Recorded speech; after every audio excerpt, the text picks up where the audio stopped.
So in January, I realized I'd been holding on to a simple map of the world that cost me a few bucks for 3 years. Hadn't put it up, hadn't done really anything with it, and I thought it was time for that to change. Luckily, at the same time, I had a good idea of what to do with it.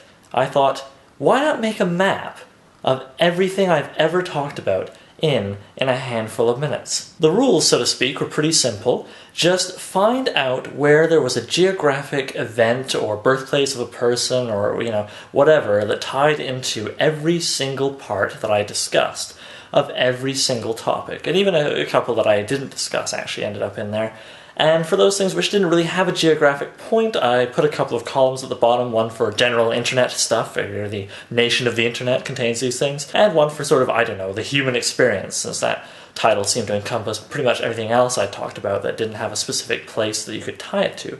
And then, with another simple rule to make sure this actually got finished someday, I said to myself, the second rule will be the drawings that go with the various things, which there's not room for drawings of every single item, unfortunately, but the drawings that get done will just be simple, fun, little iconic things to make you think of the subject. They are not by any stretch meant to be perfectly accurate illustrations, especially the people. Oh my god.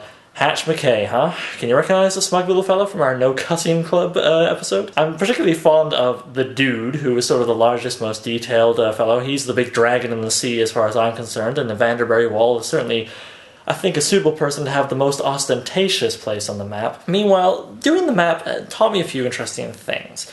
One, it taught me the value of having somebody help you out. My friend Emily helped me, mark a few locations and draw a few other things. This is hers, and this is hers, and this is hers. And because this was a big project, I still would be nowhere near being done if she hadn't helped me. And it also taught me some interesting things about the show. Like, for example, I apparently don't give a hoot about South America. I definitely need to know some more interesting things about South America, or that have ties to South America. Lay them on, please. Feel free to send in, your own stuff, or, an email, comments, etc. It also taught me I particularly cannot draw dogs, and that apparently when I think of Tom Wilson or Charlie McDonnell, who each got a spot for doing guest episodes for me, I apparently think of this as their faces. And also, it was kind of neat, because, some of them, I'm kind of pleased with the particular thing I chose to illustrate. Other ones, like Lake Karacha, I kept wanting to draw Stalin shrugging, but I just didn't have the chops to even do a simple one of that. So I just kind of went with the concrete being poured into the lake. General Butt Naked was the very first one I did, and intentionally I just drew a silly little butt, because I didn't want to feel intimidated by the prospect of having to make everything as beautiful as the first thing. I figured with a stupid little butt drawing, I could only go up. And then there's one item which you would have thought I would have had 100 things to draw, but I actually have not known what to do with, and maybe you guys can help me. That would be the penis panics, which were covered in our mass hysteria episode. I think that was the one item that had the most locations across the globe, easily. But the fact of the matter is, I don't want to just draw a big old dong, and I don't want to draw a guy screaming, because that's kind of just like, indiscriminate. And a guy screaming beside a dong, big old mouth, that's just lewd. So, help me out here. Do any of you are artists out there watching this, or have any clever notions for what I could draw for the penis panic that wouldn't be, as I say, a dong, a man screaming, or a man screaming beside a dong? Because that would be awesome. I'm going to put up big photos of this on the website so that you can look at it real close in detail. There's links to those photos on my website underneath this video in the usual spot. Hopefully you enjoy them. If I get around to it, I might even find a way to do a gigantic version of the map that, you can click on any different part of it and be taken to that episode. Now, that would be cool.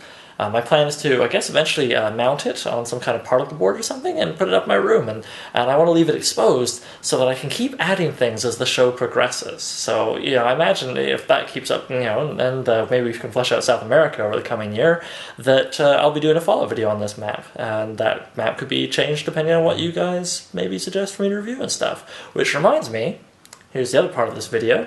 Rapid-fire reviews. I did them once, I want to do them again, so that's the other reason for this video. Now is your time. Suggest topics for rapid-fire reviews, and when I have enough that look pretty good, and the time to film an episode, which will not be in the near future, but it's going to happen, I will film Rapid-Fire Reviews Volume 2. If you haven't seen Volume 1 and don't know really what I'm talking about, there's a link to that in the usual place as well. Links, man, they're crazy. They can just friggin' internet, Wow. Wow! In conclusion, I did not plan a clever ending for this video. Hey!